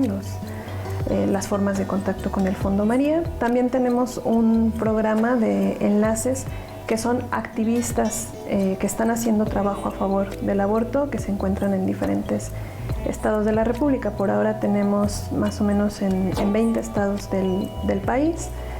Y bueno, pues también es a través de ellas que las mujeres se enteran de nosotras. Bueno, después de ver la labor de esta organización del Fondo María, oigan, a ver, antes de que nos arranquemos con la respuesta aquí a nuestro compañero, que hoy nos están haciendo llegar, no solo el público presente, sino también ustedes, dudas y demás, nos mandan decir que estamos mandando un mensaje subliminal con los pañuelos verdes. Esto es todo un detalle, mire, si se ve, no es subliminal. Pero digamos que usted quiere decir que estamos haciendo algo maniqueo aquí, promoviendo a los scouts, o sabrá Dios. Chicas, ¿qué quiere decir la pañoleta verde? Por favor, para que se calmen los ánimos. El pañuelo verde es un símbolo que han tomado las compañeras argentinas que estuvieron, que han estado y siguen estando luchando por la despenalización del aborto en Argentina. Fue muy inspirador su movilización, fue muy inspirador todas las actividades que han hecho, no solo por el tema de la legislación, sino también por eliminar estigmas y quitar la criminalización de la que hablábamos al inicio. Por eso, en toda Latinoamérica nos hemos unido con las compañeras desde Argentina para simbolizar que esto es por la vida digna, por una maternidad decidida y por los derechos humanos de las mujeres. Y vamos, es como usar un lacito rojo y apoyar a víctimas de VIH, o lacito rosa y apoyar a las guerreras que están luchando contra cáncer de mama, o el color naranja para que pues se erradique la violencia hacia mujeres y niñas. No va más ahí. Por la epilepsia. Exacto, no es más, cuando nos ponemos los calcetines diferentes, ¿no? Sí, es decir, esto lo que muestra es una lucha social abierta, no hay mensajes subliminales. Bueno, es muy difícil que se pueda comprobar que existe alguno. Así dice aquí Alejandra Arreola, ningún mensaje subliminal, mensaje directo y claro. Exacto, pues ahí está. Oigan, y nos decía su angustia aquí el compañero. ¿Se puede generar que entonces le den más vuelo a la hilacha a las mujeres o las adolescentes promiscuas con esta norma 046? Porque pues ahora va a ser mucho más fácil que aborten. Esa es tu sí, pregunta. Bueno, más bien era para ambos, ¿no? Para chavos y chavas, chavas, adolescentes que inician su actividad sexual y si la norma seguirá o más bien apoyará a estos jóvenes a que aborten, o sea, a ver, de manera... espérenme tanto. Los derechos sexuales y reproductivos de los jóvenes, ¿tiene un número? Es decir, ¿te dice nada más cuántas parejas puedes tener? No. Y de ahí, ¿cuántas ya no? No, ¿verdad? Es que eso han usado siempre quienes están controlando nuestra sexualidad. Y el que controla tu sexualidad, controla tu vida, tu mente y la sociedad. Entonces, eso de hablar de, pues que le digan a una chava, hijo, es zorra porque ya tuvo muchos, ¿verdad? Es como una vez aquí que preguntaron, ¿cuántas veces masturbarme es mucho? Pues qué tanto es tantito, ¿no? Ahora, es mejor que haya información. Claro. Entonces, ¿cómo hacemos para que el aborto no se vuelva un método de anticonceptivo, por ejemplo? Yo sé que no lo es, pero ese es el temor, ¿no? ¿Qué tal que ahora ya van a usar nomás aborto en lugar de que les acerquen todos los demás métodos anticonceptivos? Sí, quizás es importante recordar que la norma 046 solo es para víctimas de violencia. Si, por ejemplo, en el caso que tú presentas es una adolescente embarazada, una pareja embarazada de adolescentes que necesitan interrumpir el embarazo, esa podría ser por otra causa, ¿no? Ya sea una interrupción voluntaria del embarazo en Ciudad de México o si tiene alguna indicación por salud, por riesgo de muerte, por complicación. Pero creo que sí es importante tomar en cuenta que cuando tú comparas las naciones o los países que tienen legalizado la interrupción del embarazo, es decir, que hay normas, lineamientos, políticas que no criminalizan el tema del aborto, y mucha educación. No se utiliza como método anticonceptivo y de hecho las solicitudes de interrupción del embarazo son muchísimo menores a comparación, o la necesidad, ¿no?, de un procedimiento de aborto son muchísimo menores a comparación de lo que estamos viviendo en México y Latinoamérica. De veras, es todo lo contrario, ¿eh? O sea, de veras, con buena información, buen acompañamiento, algo más adelante. Sí, también es importante destacar que muchas mujeres que acuden a los servicios de interrupción del embarazo, esa es su primera experiencia con los servicios de salud sexual y reproductiva. Entonces también eso representa una oportunidad muy importante para tener información de anticonceptivos, para tener acceso a ellos, pero también para poder iniciar como una relación de autocuidado, por ejemplo,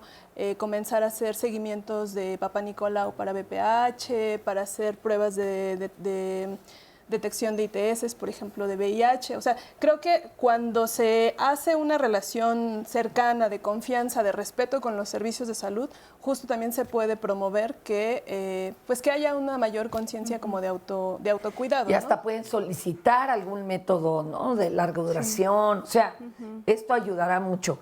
Y los caballeros estaría bueno que también vayan y pregunten, que no tengan ningún problema, ¿vale? También adelante. yo diría que una cosa importante también a agregar en ese sentido es que sí es verdad que existen todos estos mitos con respecto al aborto, ¿no? De esta idea de que una vez que legalicemos, entonces van a correr todas las mujeres y no lo van a hacer como una especie de deporte y demás. Y creo que es cierto lo que dices, ¿no? Las experiencias en otros países que tienen un marco normativo permisivo no es así. Y creo que en México también es importante recordar que la Ciudad de México nos sirve también como una especie de laboratorio, ejemplo de lo que pasa cuando das acceso a servicios gratuitos y legales de interrupción del embarazo, ¿no? O sea, la NOM 46, sí, como bien se hace solamente para víctimas de violencia sexual. En el resto del país ya hablamos de que hay causales, pero solamente en la Ciudad de México se permite el aborto voluntario y ya tenemos 11 años de experiencia con esto. Y ahí es que podemos tener datos duros de qué es lo que pasa, ¿no? Quiénes son las mujeres que acceden a estos servicios, qué tanto regresan, si consiguen métodos anticonceptivos a la hora que van a solicitar un servicio. O sea, ya no estamos hablando en el plano de la especulación. Oye, digamos, ¿qué de tanto podría llegar a regresan? pasar. Menos del 3%. Muy pocas reglas. Es una cosa. Oye, y otra cosa, a nivel mundial, ¿qué países ya lo tienen permitido, legal? ¿Cómo estamos, vamos, a nivel internacional? O sea, la tendencia a nivel mundial es liberalizar o permitir el acceso al aborto legal cada vez más. Entonces, hemos tenido ejemplos, bueno, el de Argentina fue uno muy emocionante este año, que finalmente no se aprobó la legislación, pero sí hemos tenido últimamente, particularmente, bueno, en Latinoamérica, en Chile, que era uno de los países más restrictivos con respecto al aborto, se aprobaron 3 causales el año pasado, me parece. Irlanda, que también era como uno de los ejemplos, particularmente en Europa, ¿no?, de países más conservadores. Igualmente pasó un referéndum para liberalizar el aborto. Entonces sí creo que es importante saber que la tendencia, no solo de compromisos internacionales de derechos humanos, sino de los países concretos, ha sido la despenalización del aborto o al menos la ampliación del acceso. Y por supuesto que tenemos países en completo rezago, ¿no? Un ejemplo podría ser El Salvador, Honduras, etcétera, y otros países de Latinoamérica. Y justamente esos países son los que tienen más mortalidad por aborto inseguro a comparación de otros, ¿no?, que es menos de una mujer. Y son países que han sufrido mucha violencia, se fijan, y hay mucha pobreza y demás. Sí. Bueno, a ver, tenemos acá a Jessica. Cuéntame, Jessica. Yo tengo una pregunta y duda. Hace ratito decían que podíamos ir con un grupo a que nos ayudara para lo del aborto, pero ¿qué tan beneficioso o viable es que en verdad vayas y te ayuden y que tal vez sea más fácil que ir con tus papás? Aunque ya dijeron que puedes ir tú solo, pero ¿qué conveniente es? ¿Qué es mejor? ¿Ir solo? ¿Que vaya algún familiar o que vayas pues directo? Depende de quién es el grupo y de quiénes son tus papás. ¿Y qué tan confiable es ir a un grupo? Porque ¿qué tal si van a uno y les pasa algo malo y ya no tienen confianza de ir a otro? Entonces, ¿qué es? Pero de veras, yo una vez escribí yo creo que fue el título de mi vida ese, de nadie quiere un aborto hasta que tu hija lo necesita, ¿verdad? Adelante, por favor. Sí, bueno, ahí hay que poder identificar, hay muchos como grupos que ofrecen ayuda a las mujeres y justo lo que hacen es... Lo contrario. Lo contrario, ¿no? O sea, como dan información falsa respecto ¿Y a los cómo sé cuál es cuál? Pues mira, es importante poder hablar honestamente del aborto, ¿no? Como cuáles son los pros, los contras, como en estos grupos únicamente hablan como de consecuencias negativas, ¿no? Y lo que están buscando es convencer a las mujeres de que no interrumpan el embarazo. Hay muchos de estos grupos afuera de los servicios que funcionan en la Ciudad de México, de la Secretaría de Salud, que te interceptan al momento de entrar a las clínicas, como ofreciéndote información, ¿no? Respecto a la interrupción del embarazo, y entonces a partir de ahí empiezan a bombardear con información falsa, ¿no? Y yo creo que eso no se vale porque las mujeres en ese momento se encuentran en una situación, digamos, vulnerable porque están atravesando un proceso estresante y entonces aprovecharse de eso para poder convencerlas no ayuda. Y bueno, entonces, y esa información, fíjate, la mayoría de las veces religiosa, la mayoría de las veces moral y pseudocientífica. Entonces, eso es lo que está complicado, ¿verdad? Cuando en ese momento lo que estamos buscando es tu bienestar a través de tus derechos humanos y de que se cumplan, ¿no? Sí. Oye, pues llamen a Diálogos y aquí en Canalizaciones les damos la gama entera de grupos que no tienen ese problemita, ¿verdad? Exactamente, es lo que les quería Y pueden decir. ir a una organización hasta con los papás para que les hablen a los papás y todos se quiten telarañas de la cabeza. Eso siempre, si los papás tienen esa disposición, aplausos. Pero que quiere ir la hermana, el hermano, el novio, va, qué padrísimo. Pero sí, normalmente, si ya vas informado y acompañado es mucho más sencillo, ¿no? Adelante. Justamente, Fer, es lo que les quería decir, que pueden consultar los programas que hemos hecho sobre este tema, sobre los temas de educación sexual.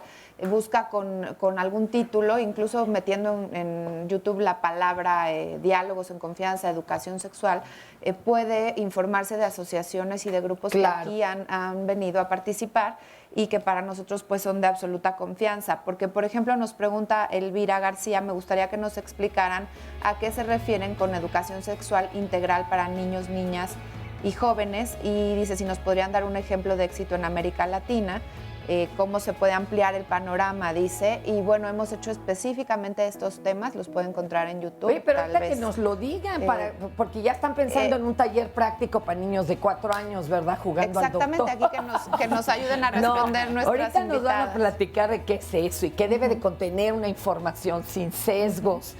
Otra preguntita para que regresando la contesten. Nos dicen... bueno, cómo hacer conciencia para cómo podemos evitar que haya tantos niños en la calle y hacer conciencia de esto. Bueno, hay mucha controversia, pero mucha gente que está entendiendo el mensaje del día de hoy.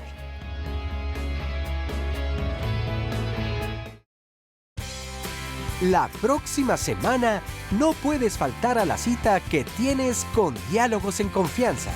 El lunes, el doctor José Bandera nos hablará de una de las patologías que más impactan de manera negativa tanto a los pacientes como a la familia: los tumores cerebrales. Conoce los factores de riesgo relacionados con el desarrollo de este tipo de tumores. El martes, platica con Cristina Jauregui sobre los hijos de padres tóxicos. Sí, de aquellos padres que siempre tienen la razón, que son perfectos y que no dudan en mostrar su desprecio a los hijos. ¿Conoces a alguien así? ¿Qué consecuencias tiene el haber sido criado por una madre o un padre tóxico? Marisa Escribano te espera el miércoles para hablar de las ventajas de los masajes. Un buen masaje puede beneficiar a nuestro cuerpo y nuestras emociones, pero cuidado, no cualquiera puede brindarlo. Mejor infórmate.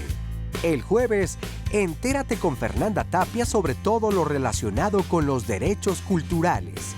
¿Qué significado tienen para nosotros? ¿Los conocemos? ¿Los ejercemos? El viernes, analiza con Carmen Muñoz si has tenido una pareja que te dé vergüenza presentar o por el contrario, ¿sientes que tú eres la causa de esa vergüenza? ¿Qué hay detrás de este sentimiento y cómo se puede enfrentar? Descúbrelo en este programa. Si quieres asistir a alguno de los programas, puedes llamarnos al 5341-4435 o bien escribirnos a las redes sociales. ¿Qué van a decir? Redefine es una red de activistas jóvenes del Instituto de Liderazgo Simone de Beauvoir, que es una organización feminista, y específicamente lo que hacemos con redes en 12 estados de la República es promover y defender los derechos sexuales y reproductivos, la prevención del embarazo no deseado en adolescentes y el acceso al aborto legal y seguro.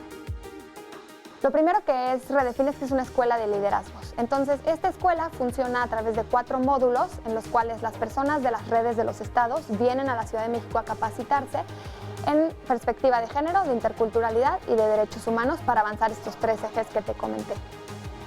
Y bueno, después de las capacitaciones en la Escuela de Formación de Liderazgos, lo que hacemos en los estados para avanzar estos derechos son sensibilizaciones a tomadores y tomadoras de decisión. También monitoreamos servicios de salud sexual y reproductiva a través de Contraloría Social y de solicitudes de acceso a la información. También evaluamos y hacemos recomendaciones a políticas públicas que tengan que ver con jóvenes y adolescentes. Y bueno, finalmente también hacemos campañas y difundimos información sobre estos temas. El tema de aborto es un tema importantísimo porque es un tema en especial que tiene que ver con 3 cosas. Primero, con salud pública, con justicia social y después con derechos humanos. Con derechos humanos porque es un tema que está relacionado al derecho a la salud, al derecho a la vida, a muchísimos derechos. Cuando el acceso al aborto está o impedido o criminalizado o existen barreras para acceder a él, como en este país, se vulneran los derechos humanos de las mujeres, ¿no? Entonces es un tema muy importante, por eso tratamos de avanzar estos derechos. Es un tema también de justicia social, porque las mujeres que viven en mayores condiciones de vulnerabilidad social son las que corren más riesgos de poner en riesgo su vida y su salud con procedimientos clandestinos que pueden llegar a ser inseguros. Es muy importante aclarar que no todos los abortos clandestinos son inseguros. Hay abortos clandestinos que pueden ser muy seguros.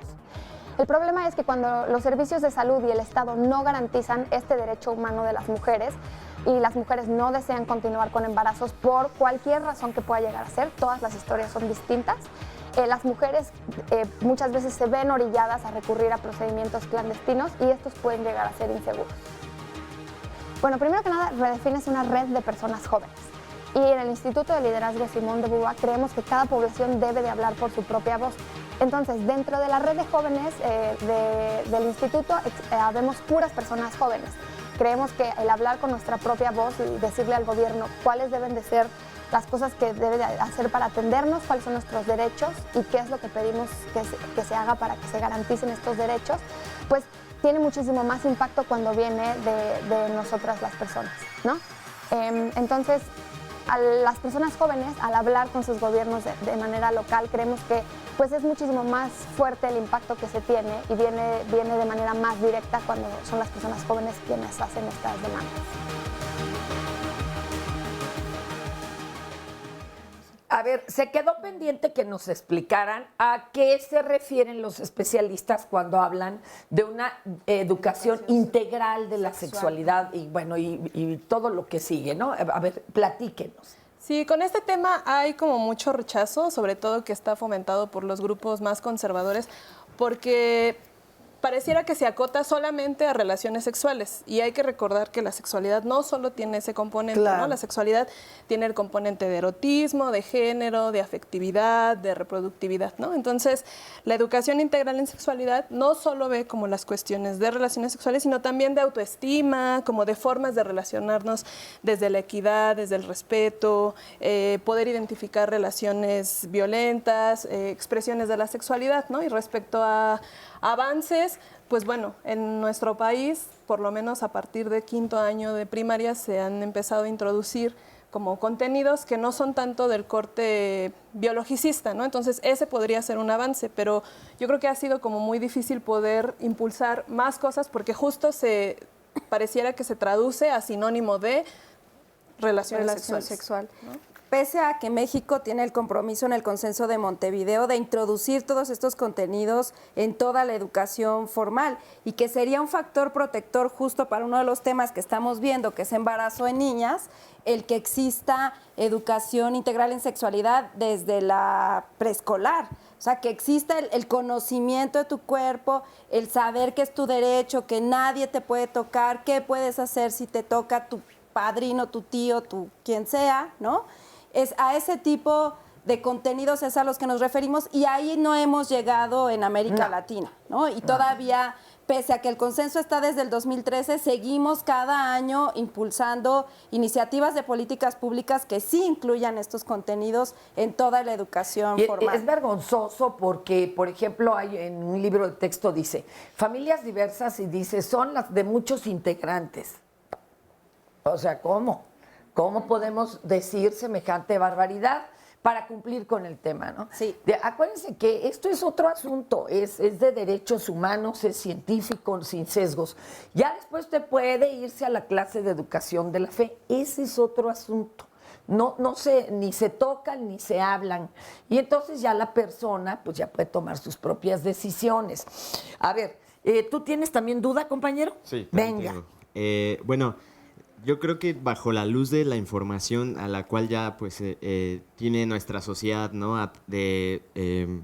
Educativa, sexual, pero ¿qué consecuencias hay para las personas que lo hacen por la manera legal, ¿no? Por ejemplo, de la NOM 46, ¿qué consecuencias hay post-aborto? O sea, como efectos secundarios. Exactamente, ¿qué es lo que pasa? Desde emocionales hasta físicos. Y Okay. también, y por ejemplo, si esta persona o si esta mujer va de manera sola, es menor de edad, no va acompañada de su familia, ¿quién la respalda si tampoco se acerca bajo el cuidado de instituciones como ustedes que están para respaldarla? O sea, para apoyarla. Ajá, Okay. se supone que el Estado también no está preparado, ¿no? Pero ¿quién es la que la cuida? ¿Quién es quien que está se al ponga pendiente? mal, ¿qué pasa, no? Sí, A ver, ¿quién le habla? entonces vamos por partes. Ay, sí, vámonos por partes. Ok, y en cuanto al tema de salud o consecuencias físicas, hay que tomarlo dependiendo de las semanas de gestación que tenga la mujer. Es decir, cuando tú haces una interrupción del embarazo con las tecnologías recomendadas, el riesgo de complicación es menos del 1%. Es decir, el riesgo de complicación va a depender de la semana de gestación que tenga la mujer y con qué procedimiento se realice la interrupción del embarazo. A medida va avanzando el embarazo, pues sí se pueden incrementar hasta cierto punto algunas complicaciones.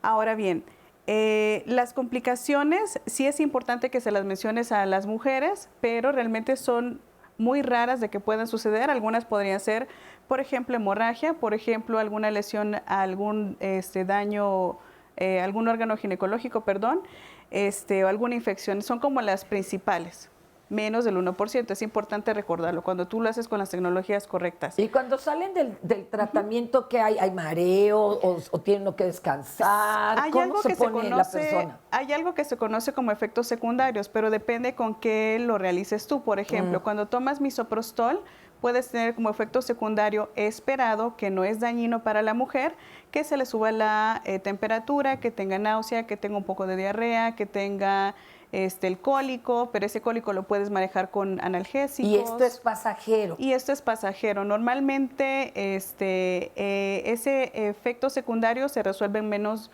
de 4 horas y con seguridad antes de las 24 horas. Emocionalmente, ¿qué puede pasar? Emocionalmente, lo que se ha documentado es que las mujeres que tenían embarazos no deseados y que no accedieron a servicios de interrupción, sí tienen pues un proceso de crisis, de tendencia a la tristeza y al no bienestar en general. Pero las personas que decidieron conscientemente y por autonomía interrumpir el embarazo y accedieron al servicio de aborto en un entorno integral seguro, de acompañamiento, el bienestar retorna pues prácticamente de manera inmediata. De hecho, aquí han comentado, claro, de forma confidencial, me quité un peso de encima, una preocupación que se había vuelto la atención absoluta era mi mundo, esa preocupación, las 24 horas. Adelante. Y quizá también, eliminarnos estos mitos de que la mujer queda infértil, eso no es cierto. Eliminar el mito de que puede derivar algún cáncer secundario, alguna interrupción del embarazo o algún otro problema de salud reproductivo, realmente no. Incluso esa idea de que, pues es que la depresión posaborto, todo eso realmente no está documentado.